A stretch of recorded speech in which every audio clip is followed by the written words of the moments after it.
Hi guys, today we are going to solve a 2 by 2. First we take one corner piece and over here we need green and white piece, so let's find where it is. And yeah, we got that. Now we insert it. Now we go to the next piece, which is red, blue and white.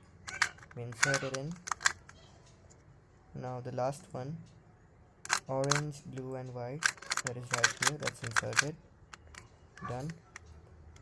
Now we will solve the upper layer, which is the yellow face.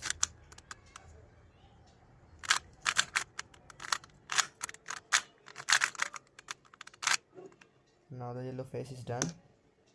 Now we just need to solve the whole cube by doing some algorithms, and we are done.